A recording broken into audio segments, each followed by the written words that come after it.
오늘 이 시간 주시는 하나님의 말씀은 시편 23편 말씀, 구약 성경 818면에 나와 있습니다. 이 계시된 하나님의 말씀을 봉독하는 중 주님의 음성을 듣는 복된 시간이 되시길 빕니다.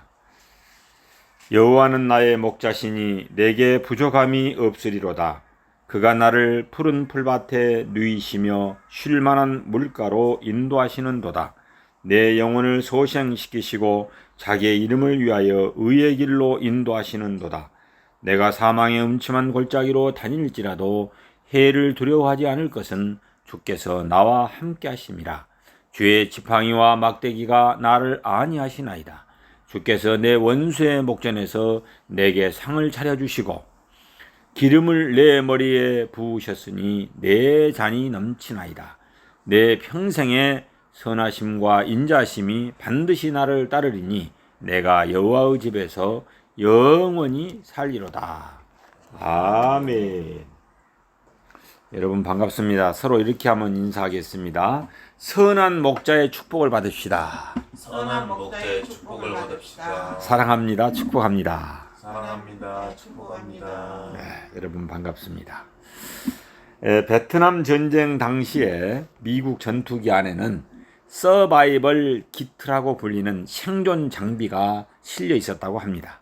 그 생존 장비 안에는 만약에 전투기가 적진 한가운데 추락했을 때 조종사가 생존에 필요한 지도나 또 나침반, 비상식량, 권총 등 100여 가지의 물품들이 들어있었다고 합니다.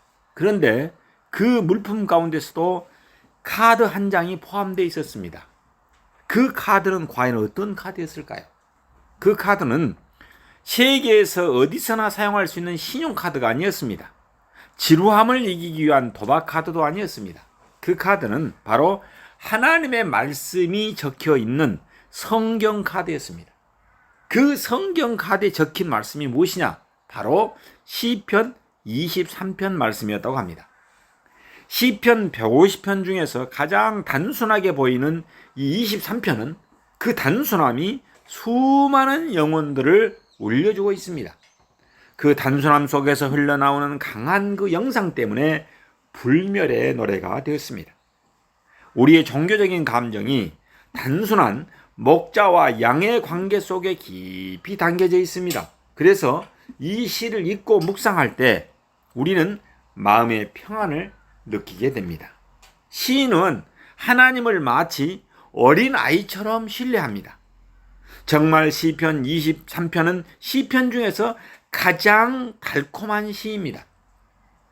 성군 다윗이 쓴 시편 23편은 신구약 성경 66권 중에서 189장 말씀 가운데 가장 사랑을 많이 받는 말씀이라고 해도 과언이 아닐 것입니다.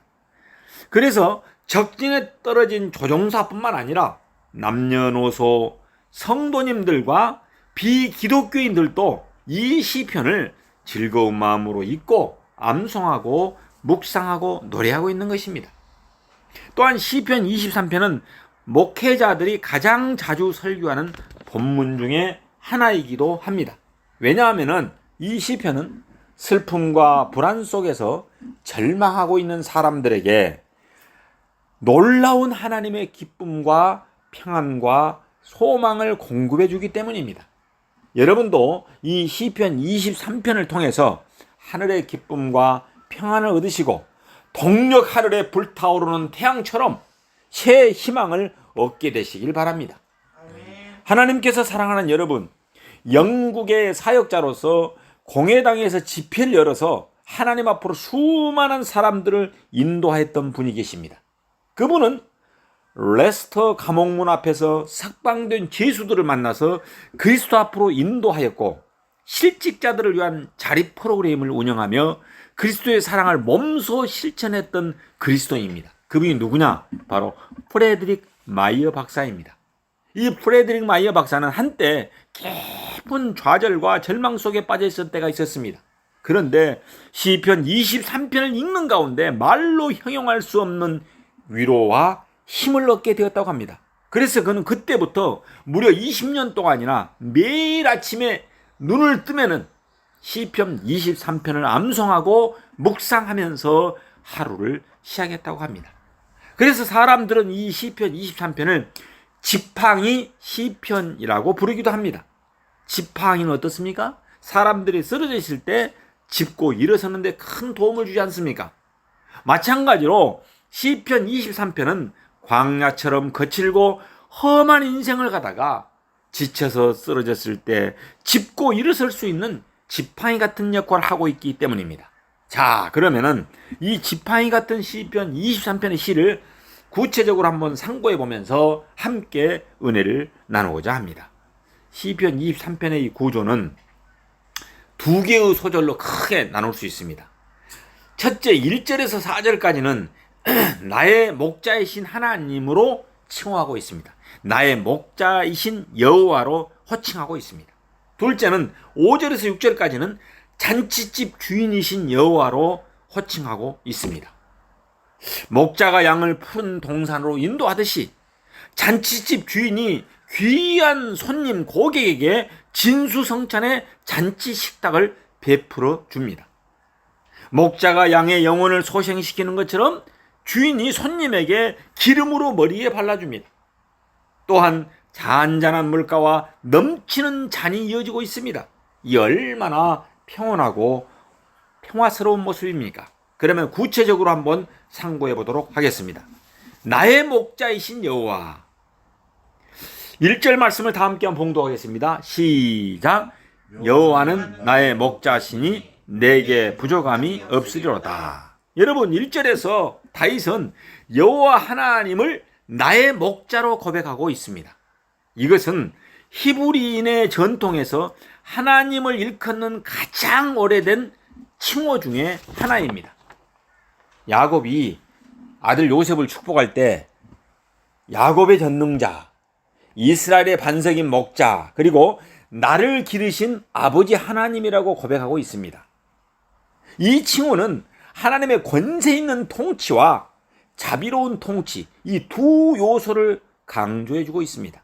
즉 자비로워도 힘이 없으면 안 되고 힘이 있어도 자비가 없으면 폭군이 됩니다. 그래서 목자는 힘과 사랑을 둘 다 가지고 있는 호칭이 무엇이냐? 바로 목자입니다. 그래서 여호와 하나님은 목자이신 왕이십니다. 이스라엘의 이상적인 왕은 무엇이냐? 목자이시면서 왕이다는 것입니다. 목자는 어떻습니까? 양을 보호할 뿐만 아니라 양에게 먹이를 줍니다. 이 은유는 일상생활에서 나온 것이며 이스라엘의 긴 전통 속에서 나온 것입니다. 이스라엘 사람들은 오랫동안 목자이신 하나님을 고백해 왔습니다. 즉 시인 다윗은 고대 하나님의 호칭으로부터 시작하고 있는 것입니다. 옛부터 하나님은 우리의 목자이셨습니다. 그는 계속해서 목자로서 우리를 돌보셨고 여전히 돌보고 계십니다. 이 구약 성경에서 목자의 이미지는 항상 집단적으로 사용되어 왔습니다. 그러나 시편 23편에서 가장 중요한 것은 무엇이냐? 이 하나님을 누구의 목자로? 나의 목자로 부르는 것입니다. 이스라엘의 목자라는 고백도 중요하지만 나의 목자로 부름으로써 훨씬 더 친밀해집니다. 이리하여 직접적이고 개인적인 관계가 이루어집니다. 여호와 하나님은 나의 개인의 하나님이시다는 것입니다.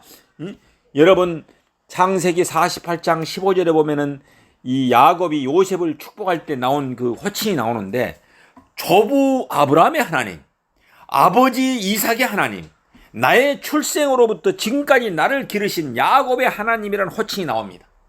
그 여호와의 하나님은 바로 신중식 목사의 하나님이요 바로 여러분의 하나님인 것입니다.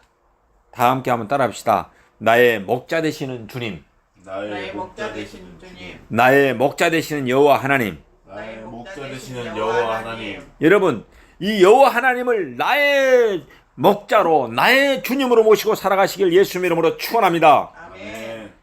하나님께서 사랑하는 여러분, 다윗이 수많은 직업 가운데 하나님을 왜 목자로 비유한 이유가 무엇일까요? 그것은 자신이 목자로서 친히 양떼를 위해서 목숨을 걸고 늑대나 사나운 짐승들과 싸우면서 양을 지킨 경험을 했기 때문입니다. 따라서 목자가 양을 돌보듯이 하나님께서는 자신을 친히 돌보시는 분이었기 때문에 그러므로 내가 부족함이 없다라고 노래하였습니다. 1절 하반절은 상반절의 결과를 말해준다는 말입니다. 즉 주님이 자기의 목자이심으로 다윗은 어때요? 내게 부족함이 없다라고 말할 수 있었습니다. 그래서 어떤 학자는 여호와께서 나의 목자이신 한 나에게 부족함이 없다라고 번역하기도 하였습니다. 이 표현 속에는 과거와 현재와 미래가 만납니다. 하나로 우리집니다. 즉 목자이신 하나님을 생각할 때 그동안 베풀어 주신 여러 은혜를 기억하지 않을 수 없다는 것입니다. 그동안 정말 부족함이 없었다. 지금도 내게 부족함이 없다. 나아가 미래에도 부족함이 없을 것이다. 따라서 이 표현 속에는 과거에 대한 감사와 현재에 대한 만족과 미래에 대한 확신이 담겨져 있습니다. 이 표현은 목자가 충분한 양식을 공급해 주기 때문에 부족함이 없다는 말인 것입니다. 여러분 다 함께 2절 말씀을 함께 봉독하겠습니다. 시작. 그가 나를 푸른 풀밭에 누이시며 쉴 만한 물가로 인도하시는도다. 여러분 이 2절은 1절의 목자상을 더 확대시키고 있습니다. 즉 목자가 양을 인도하고 먹을 것을 줍니다. 그래서 목자의 주된 역할이 무엇인지를 보여주고 있습니다. 목자는 양을 눕게 합니다. 또 양을 돌보는 모습입니다. 양과 친밀한 모습이 나타나고 있습니다.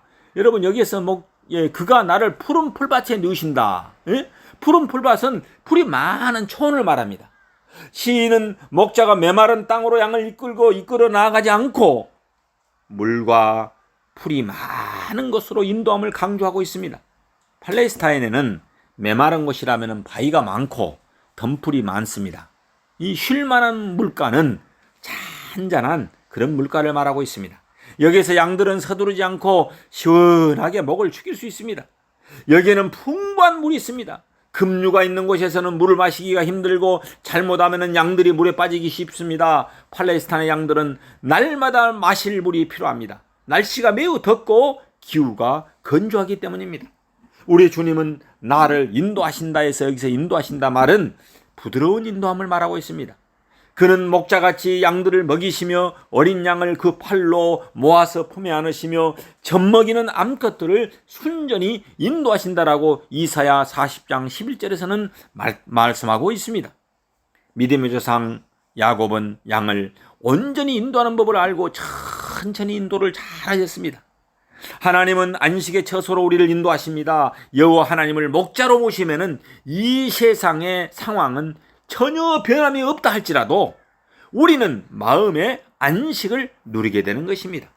여호와 하나님은 목자로서 다윗을 누이시는 곳이 바로 푸른 풀밭이며 하나님이 인도하는 곳이 바로 쉴 만한 물가임을 강조하고 있습니다. 목자가 양들의 휴식을 위해서 가장 적당하고 좋은 평온한 거처를 선택해서 양들을 쉬게 한다는 사실을 나타내주고 있습니다. 양들이 누구 때문에 또는 무엇 때문에 마음껏 휴식을 취하며 안전하게 쉴 수 있는가를 잘 나타내주고 있습니다. 이것은 바로 양들을 쉴 만한 물가로 인도할 뿐만 아니라 그곳에서 양들이 쉬는 동안에도 양들을 보호하기 위해서 불철주야로 지키고 있는 목자가 있기 때문입니다. 그렇습니다. 하나님의 백성들이 이 험악한 세상에서 안전하게 쉼을 누릴 수 있는 것은 여호와께서 불꽃 같은 눈동자로 그의 백성을 지키시고 계시기 때문입니다. 이렇게 불철주야 당신의 백성들을 지키고 계시는 하나님을 한 무명한 시인은 시편 121편 4절에서 이렇게 고백하고 있습니다. 너를 지키시는 자는 졸지도 아니하시고 주무시지도 아니하시리로다. 아멘. 3절의 말씀을 다 함께 봉독하겠습니다. 시작. 내 영혼을 소생시키시고 자기의 이름을 위하여 의의 길로 인도하시는도다. 여러분 여기에서 내 영혼을 소생시킨다 말은 우리 인생의 활력이 되살아나게 한다라는 의미입니다. 즉 양은 목자에게서 가까이 살아야만 합니다. 양이 목자를 떠나면은 목자가 다시 데리고 와서 또 곁에 둡니다. 그래서 양과 목자의 지속적인 교통이 여기에 있는 것입니다.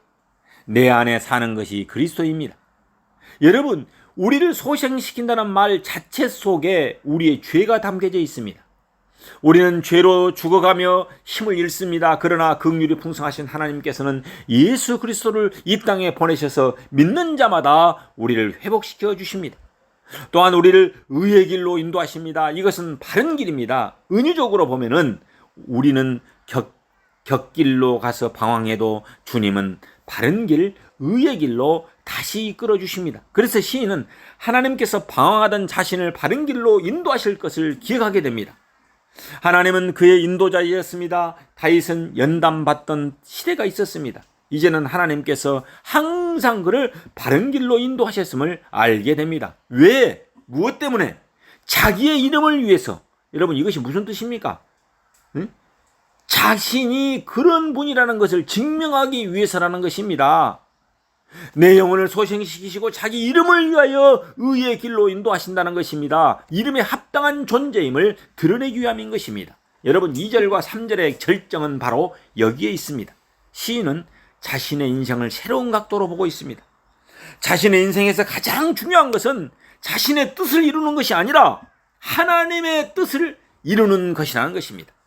주님의 이름, 하나님의 영광을 위하는 것임을 알게 됩니다. 그것이 자신이 존재하는 목적입니다. 그리하여 자신의 인생을 하나님과의 관점에서 바라보게 되는 것입니다. 하나님은 자기 이름을 위해서 우리를 늘 새롭게 하십니다. 과거에도 그렇게 하셨으므로 미래에도 그렇게 하실 것입니다. 여러분, 4절 말씀을 다 함께 한번 봉독하겠습니다. 시작. 내가 사망의 음침한 골짜기로 다닐지라도 해를 두려워하지 않을 것은 주께서 나와 함께 하심이라. 주의 지팡이와 막대기가 나를 안위하시나이다. 여러분, 계속 목자의 영상이 나타나고 있습니다. 다윗은 이제 사망의 음침한 골짜기로 들어가게 됩니다. 팔레스타인에는 양들이 사는 곳이 두 곳입니다. 넓은 평원이 있고 또 여기서처럼 깊고 어두운 골짜기가 있습니다. 여기에는 야생동물들이 많고 원수들이 있습니다. 사망의 음침한 골짜기라는 표현은 아주 어려운 상황을 이 표현 속에서 우리는 직감하게 됩니다. 히브리어는 합성어로서 어둠과 죽음이 하나로 된 것입니다. 즉 문자 그대로 보면은 죽음의 어둠의 골짜기입니다. 여기서 죽음은 최상급으로 완전한 어둠, 철저한 어둠을 말하고 있습니다. 가장 어둠이 지속된 인생의 밑바닥을 지금 말하고 있습니다. 다윗은 어두웠던 시절 고통과 위험의 시기를 생각해 보면서 그래도 그때에도 하나님께서 가까이 계셨음을 돌아보게 됩니다.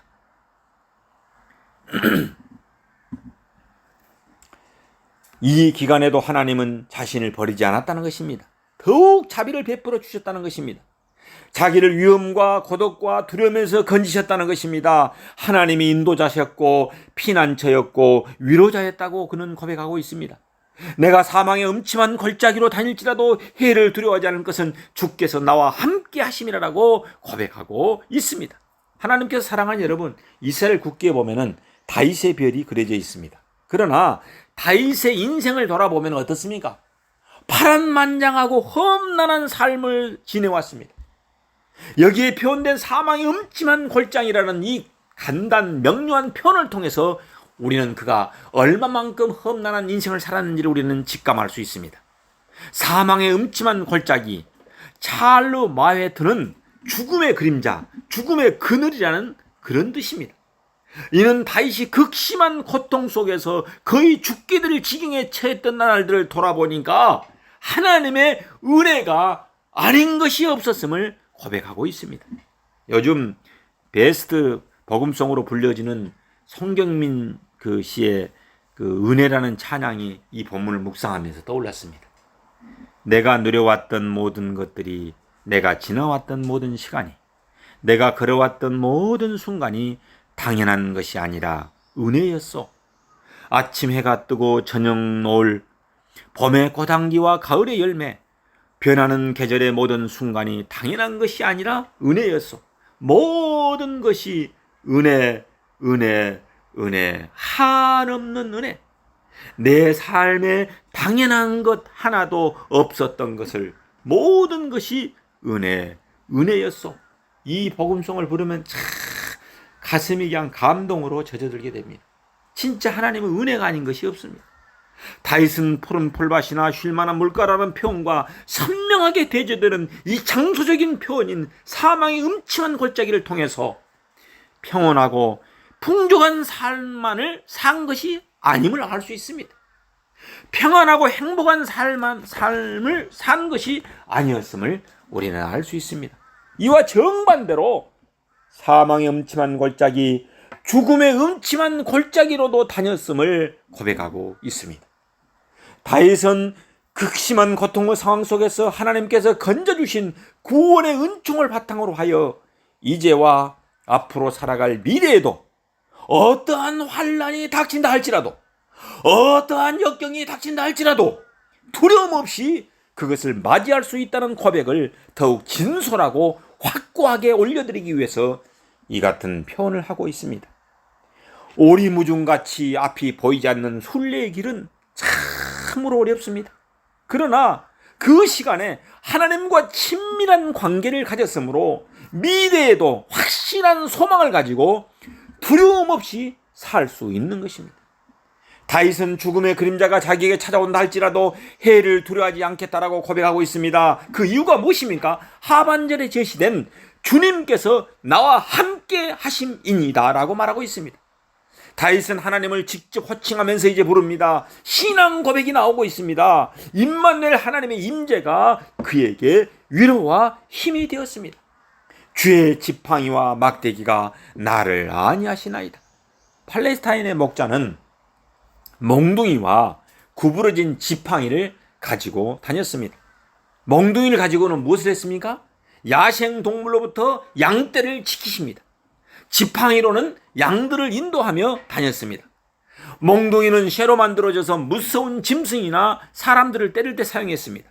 그러나 이것은 방어적인 무기입니다. 인도하는 지팡이는 처진 짐승들을 격려하는 데 사용했습니다. 인도함을 받는 자에게 힘과 용기와 믿음을 불러일으켜 줍니다.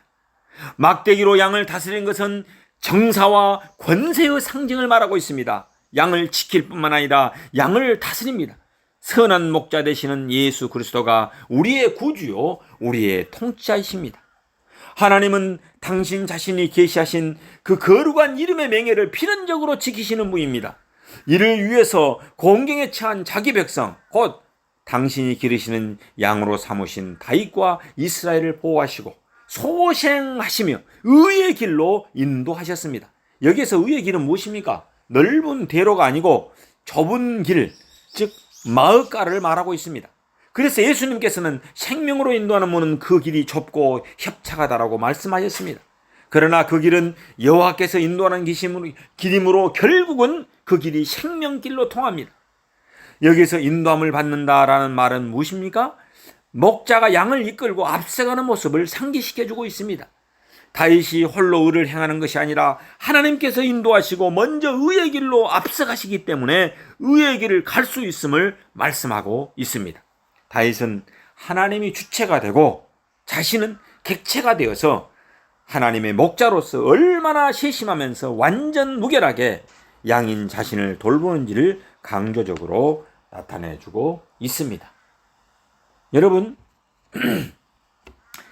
이제 5절에서 6절은 나의 잔치집 주인이신 여호와를 호칭하고 있습니다. 자, 5절 한번 읽겠습니다. 시작. 주께서 내 원수의 목전에서 내게 상을 베푸시고 기름으로 내 머리에 바르셨으니 내 잔이 넘치나이다. 아멘. 여러분, 시인의 초점이 이제 변하고 있습니다. 하나님의 모습이 목자에서 무엇으로? 잔치집 주인으로 여러분 바뀌고 있습니다. 이 고백은 하나님께서 다윗으로 하여금 누리게 하시는 승리의 축제가 자신을 적대시하며 괴롭혔던 원수들이 목격하는 가운데 베풀어졌음을 말하고 있는 것입니다. 여기에서 상을 이라는 말은 손님을 식탁에 초대해 음식을 나눌 때 사용하는 식탁이잖아요. 식탁. 우리 상이다 그러거든요. 옛날에 그걸. 식탁을 좀 가리킵니다. 식탁.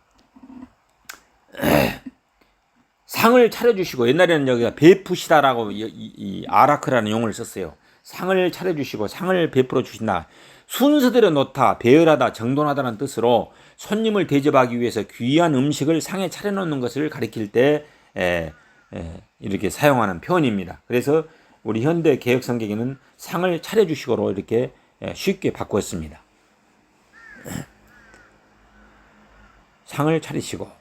그래서 본문의 상황은 다윗이 아직 승리를 거둔 상태가 아닙니다. 그러나 다윗은 자신이 자기 앞에 있는 대적들로 인해서 결코 패배하거나 멸망하지 않고 목자이신 하나님으로 인해서 반드시 승리할 것을 확신하였습니다. 그래서 본시에서 다윗은 하나님께서 그가 거둘 승리를 미리 축하라도 하듯이 원수들 앞에서 상을 베푸셨음을, 잔치 식탁, 잔치 상을 차려주셨음을 노래하고 있는 것입니다. 기름으로 내 머리에 바르셨나이다. 잔치 전에 기름을 바르는 그런 의식이 있었습니다. 이것은 귀한 손님으로 그를 영접하는 그런 의식이었습니다.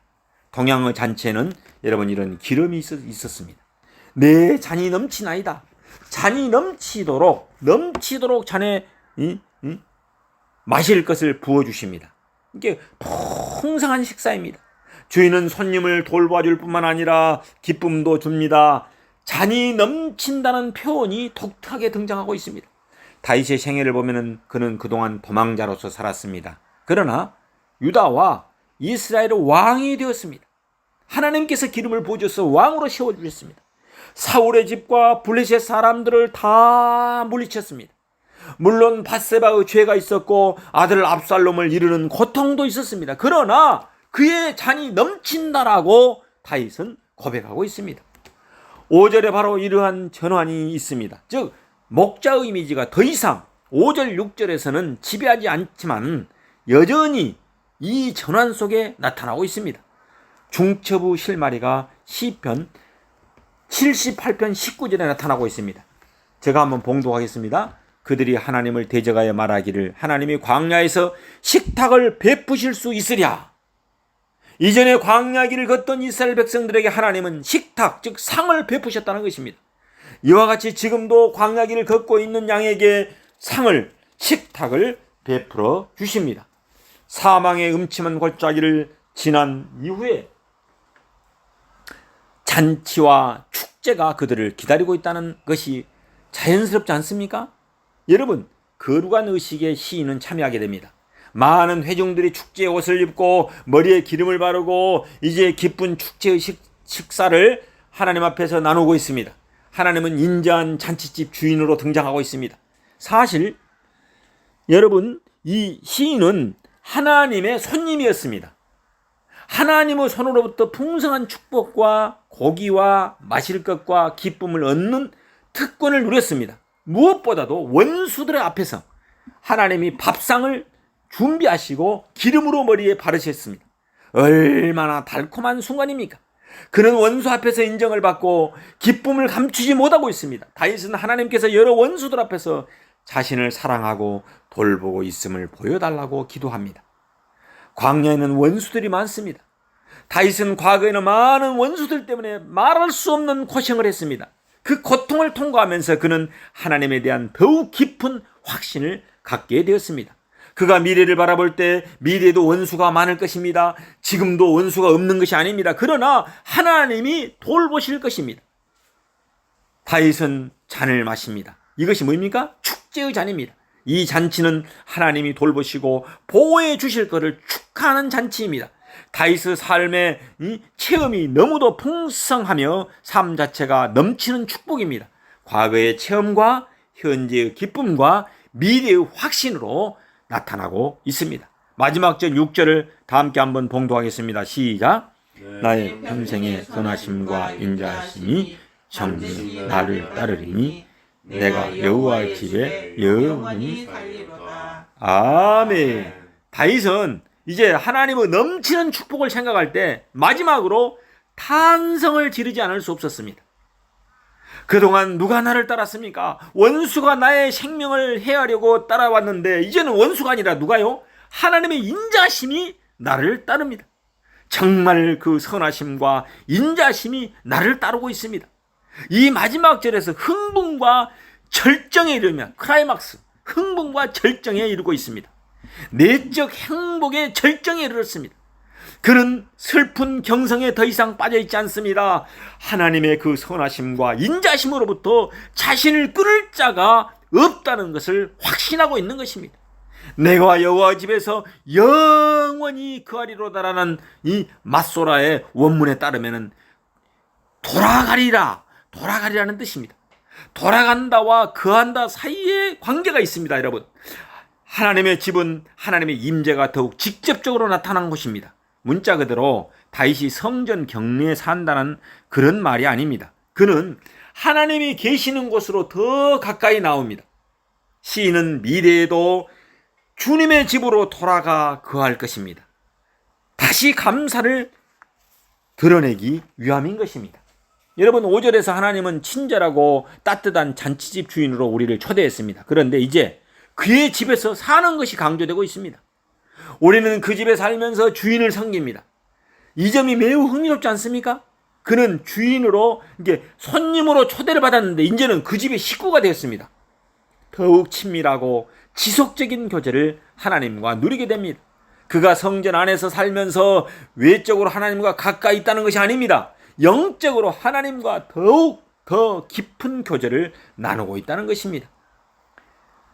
여기서 선하심은 무엇을 말합니까? 토부는 좋음, 아름다움, 친절함 등의 뜻을 가진 명사로서 하나님의 성품 그 자체를 나타낼 때 이 표현을 씁니다. 또 인자하심, 헤세드는 친절하심, 사랑하심이라는 뜻으로 주로 하나님께서 인간을 조건 없이 사랑하여 친절을 베풀어 주는 것을 나타낼 때 사용합니다. 다윗은 이러한 인자하심을 고백하고 있는 것입니다.